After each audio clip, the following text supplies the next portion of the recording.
Okay, welcome to this lesson where we are going to make our dragon game.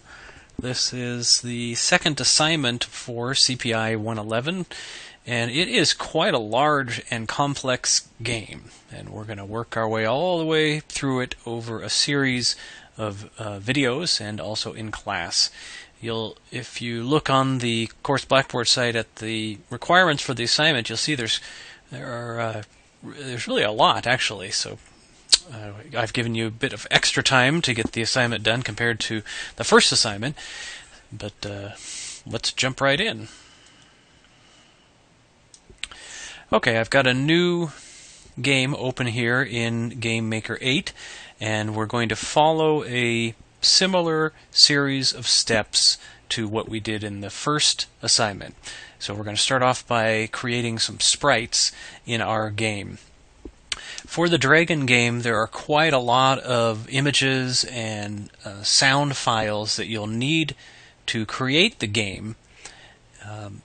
These sound files are all available on the CD-ROM that comes with the game, that comes with the book. However, if for some reason you don't have access to that CD-ROM, I also have placed a zip file with all of the required game elements on the Blackboard site in the assignments folder. In the assignment 2 section, you'll see it there along with the PDF describing the requirements and the grading for this assignment. Just a note, as I'm recording this video today at ASU, there's construction going on underneath my feet, so you're likely to hear jackhammering from time to time, but you should still be able to hear me just fine. Okay, with all of that as a setup, let's go in and start creating some sprites. We're making a dragon game, so we're going to start off by adding a dragon sprite. Remember, in Lesson 1 and in class, I talked about using a consistent naming scheme for all of the elements that you include in your game. I'm going to continue that today, so I'm going to call all my sprites SPR underscore at the beginning and then the name. So I'm going to create SPR underscore dragon, and I need to find that sprite. And I've got it in sort of an odd place here, so let me locate it briefly.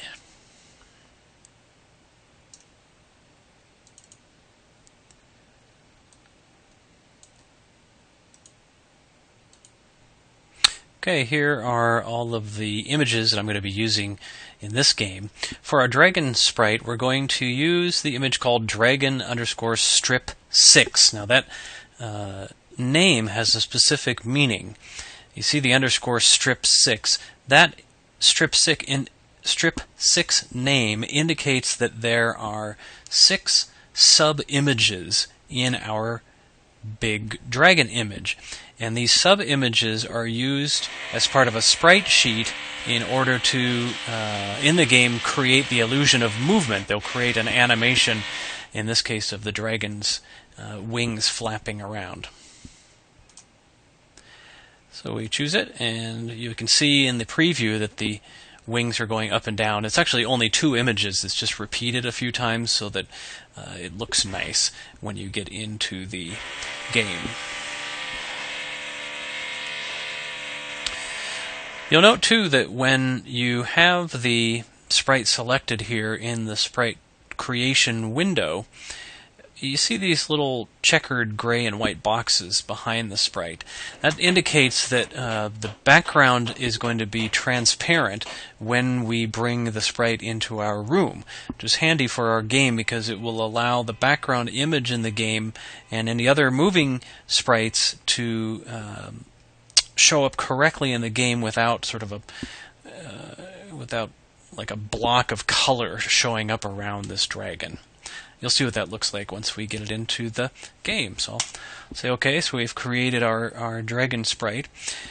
Next, let's create the other sprites for the game following the same procedure. So create another sprite. Next, we'll create our sprite for the boss character that we're going to have in our game. Oh, it doesn't matter if it's capitalized or not, but I'll, just to be consistent, not capitalize it. Here I'm getting the boss strip 4. And saying OK. Creating another sprite. Next we're going to create a demon sprite, a baby sprite, and a fireball sprite. I'm not going to do this with the tutorial running to save some time, but I'll come back when they're all completed. Okay, we're back, and I've created a bunch of sprites that we're going to need for the game. Next, we will go ahead and create the objects that use these sprites, and then add some events and actions to go with those objects. And you can really hear them jackhammering downstairs, but should be okay. Let's start with the object that will be using the boss sprite. So we're going to make our boss object. So you go up to the toolbar, you select on the blue circle to create a new object, and name it obj_boss. Select the boss sprite, and let's create some actions and events to go with the boss. So our boss in the game is the bad dragon that's going to be shooting little evil dragons and fireballs out at our heroine character. So let's go ahead and add those objects. Now, we often start with an create event, and that's what we're going to do here. So add a create event, and we want our boss to move sort of vertically. It's going to move up and down on our screen on the right hand side. So let's add a fixed move, and we're going to have it start moving up, and we'll choose a speed of 8. Okay, and say OK. Now we've got that. Now we need to have something that's going to have the boss dragon start going down again on the screen once it hits the top edge of our screen, and we want it then to turn around and start coming back down. So we're going to create a new event, and this is going to be one that's under the other, and it's going to be called intersect boundary, which is just what it sounds like. So when our object intersects with the boundary around the edge of the game screen, the room, it will then perform an action. So we're going to choose that. And the action we want to perform is to have the object reverse. And you can see on the move panel at the top there is an event or an action called reverse vertical. So we'll choose that one. And we'll say OK. That's all we need for now. It's this boss object is going to do a lot more than this. But for starters, just to make sure things are working, we'll start with that. Now let's create our dragon object.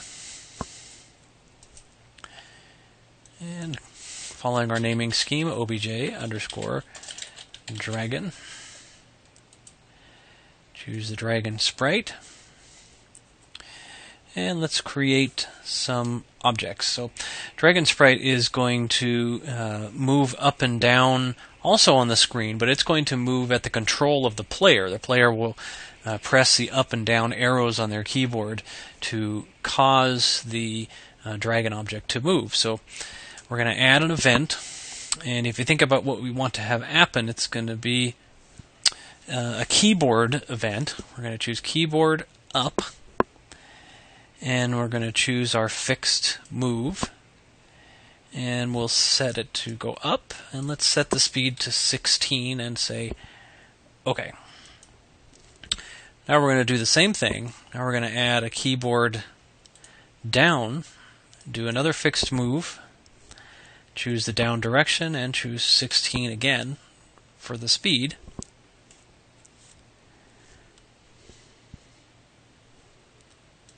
Alright, so we've got our up and down moves, but we need to have the dragon stop when the player is not pressing a key, if that makes sense. So we're going to choose another event, another keyboard event, and this is going to be the no key, which is down here. So basically, anytime there's no key being pressed, we're going to come to our movement and we're going to select the stop direction, essentially, and we'll leave the speed to 0, of course. Alright, so now we've got our guy being able to move up and down and stopping when nothing is being pressed. And we're going to add more to this too, but for now we'll just keep it there. Before we can test out a real basic version just to make sure our objects are working, we need to do what? We need to create a room, a place for these objects to exist. So let's come up to our top here and click on Create Room. And I'll expand this out so it's a little easier to see. And I'm going to click on the Settings tab so we can set up our room. Let's give the room a name. Room _first. This will be our first level. And let's give it a caption. You can call it whatever you want.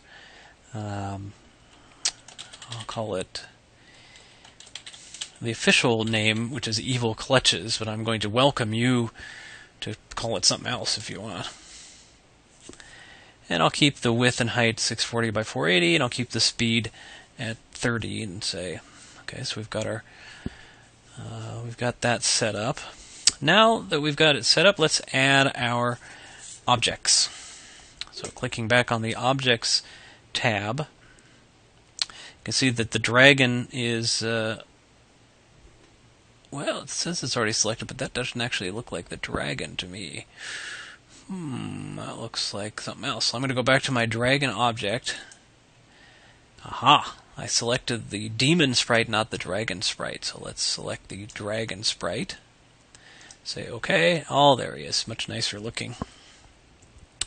And I'm going to add this guy to the screen. I think I'll add him over. Oh, I'll add him over on the left-hand side over here, about right there. And then I'm going to add the boss. Here's our scary-looking boss. And I'm going to put him over here. Oh, it's a little... Yeah, let's spare him a little bit. Well, yeah, that's pretty good right there. Okay. Now he's all set up. I think I'm going to move my dragon a little bit. Yeah, like that. Alright. I'm going to save it and play it and see what it looks like.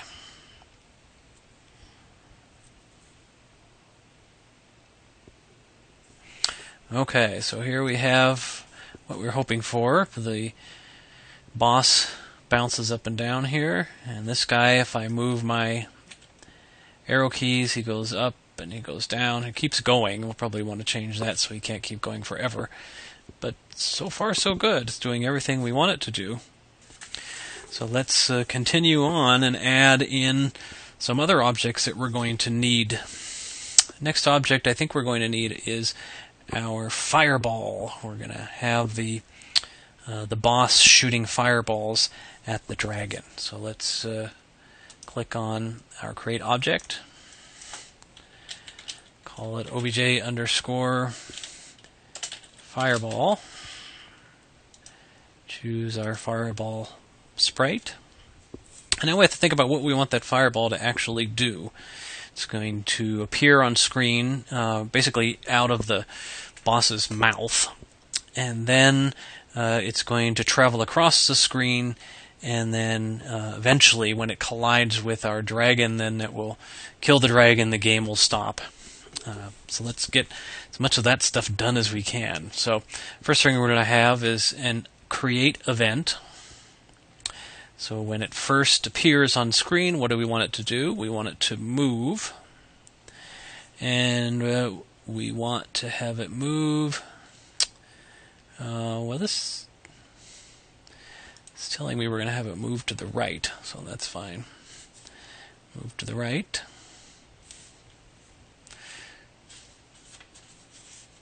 Oh yeah, I'm sorry. This is not the boss shooting fireballs at the dragon. It's the dragon shooting fireballs at the boss. So that makes sense. It's going to move from left side of the screen, where the dragon is, toward the right side of the screen, toward the big bad boss. So we'll do that. And let's set the speed to 32. You can set it to whatever you want, but going by what the book has, it says 32. And OK. Now we're going to create another event. We need to have an event that makes the fireball basically destroy itself when it flies off the right-hand edge of the screen. So we're going to choose Other, and we've got these two here, Outside Room and Intersect Boundary. Sort of similar, but we're going to say Outside Room so it doesn't occur until the thing is all the way off the screen. And then the action that we want to occur is we want it to be destroyed. We want it to just disappear.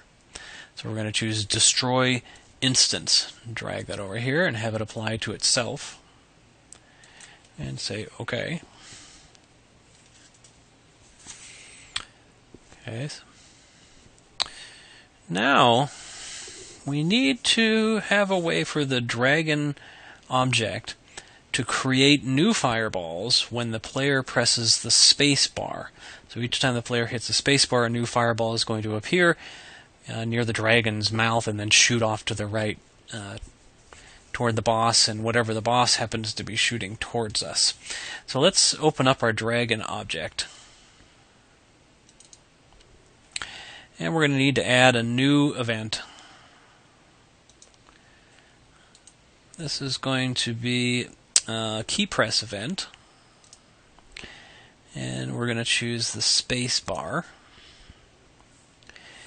And then we have to tell it what to have happen when the player presses the space bar. What we want to do is create a new instance. Oops, not a random, sorry. Right. Create an instance, and then we have to say which object or which instance we want to create. So we want to choose the fireball. And let's say for the position, 100 pixels for the X and 10 for the Y, and this is going to be relative. And the idea is that if we left X and Y 0, the firewall would be created right in the middle of our dragon object. And so it would look like basically like the fireball's coming out of its stomach. And so by changing it to 100X and 10Y, we move the fireball object sort of up and to the right a little bit so that it will look like it's coming out of the dragon's mouth. And that's why that relative is there too. It's relative to the dragon object it's going to appear. Alright, so we've got that. Now we need to have something that the big bad boss is going to be able to shoot at the dragon player to try to attack it. So let's create a new object.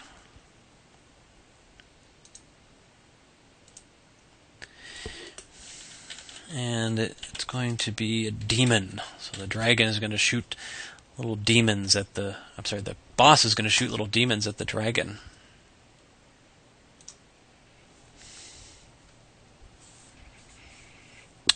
And let's add an event. And our event is going to be a create event as usual. And we're going to do another move fixed. This time we're going to choose the left pointing arrow and set our speed to about 12. So what will happen is that the boss is going to shoot out a demon object. It's going to head to the left at a speed of 12. You know, I'm going to change this action so that it can go any of these three directions going toward the left. What will happen then is a GameMaker will randomly choose when it creates one of these demon objects, whether it's going to go to the left, up, straight across, or down. Okay, then we're going to create another new event,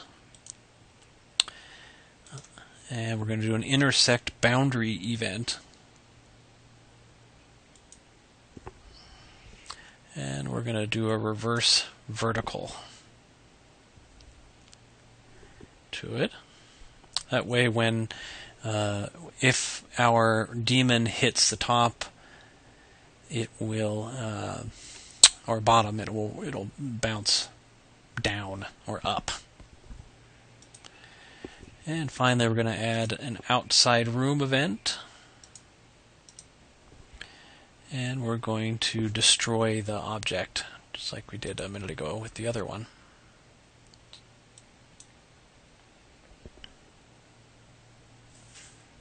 Alright, so the demons will now bounce back and forth between the top and the bottom of the screen, and they'll be destroyed when they go off the left-hand side of the screen. We also need these demons to react to collisions with other instances. And for that we need to create a collision event. And what should happen is, when the demon collides with something else, the fireball in this case, it should destroy the demon and it should give the player some points. So, let's do that now. Still on our demon object, we're going to add another event. This is going to be a collision event, and it's going to be when it collides with the fireball. And what do we want to have happen? We want to destroy the instance of the demon.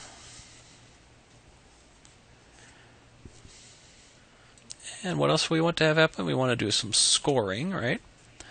We want to set the score.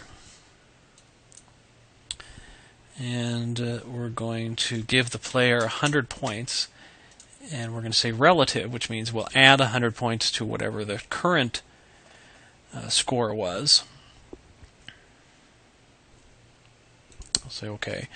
Now that's what happens if the demon hits the fireball. Now what happens if the demon hits the dragon? Well, then the game should be over. So in that case, we want to show the high score table, let the player enter their name, and then restart the game. So let's do that. Still here on our demon, we're going to add another collision event. This time we're going to choose the dragon object. And we're going to show our score, our high score list.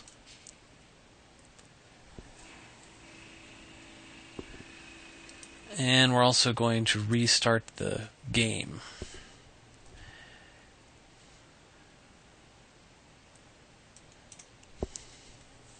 Okay, so it should look something like this. Alright, make sure you save your game from time to time.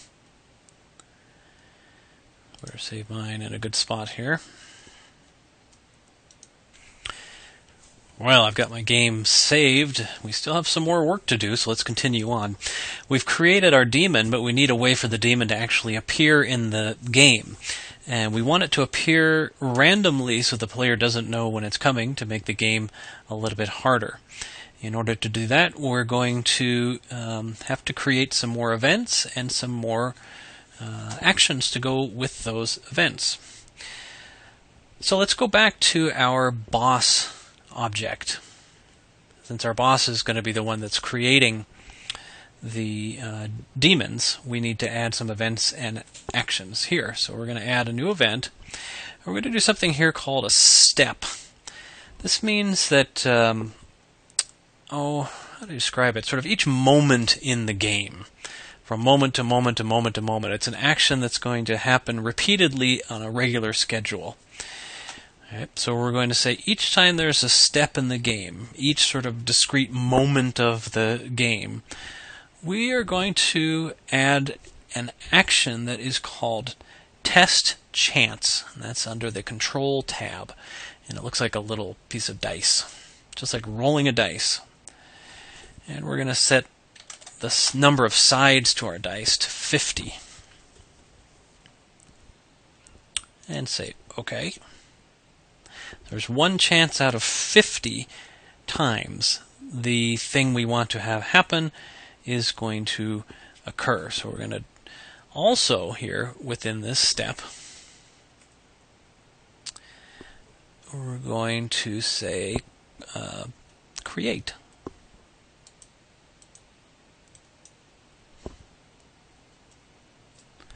And choose the daemon object.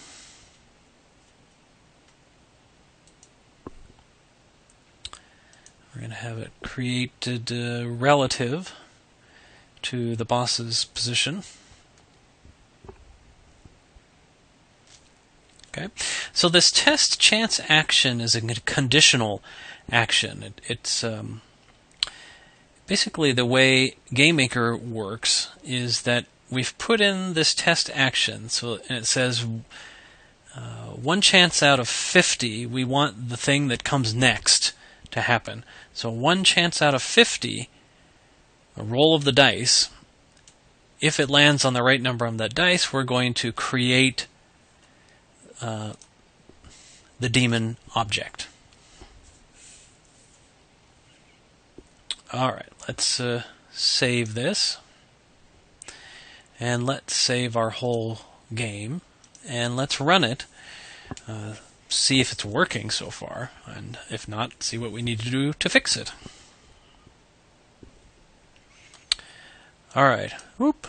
Yeah, it's working because I already have lost. Alright, so let's move this guy up and down. Alright, so you can see, it's a little quick, but he'll create demons. Our boss will create demons. I can fire a fireball at them. And if I don't fire a fireball and one of the demon hits me, then the game ends and I can enter in my name. Also, you'll see I'm getting points each time I hit one of those demons. So far, so good. Let's continue on.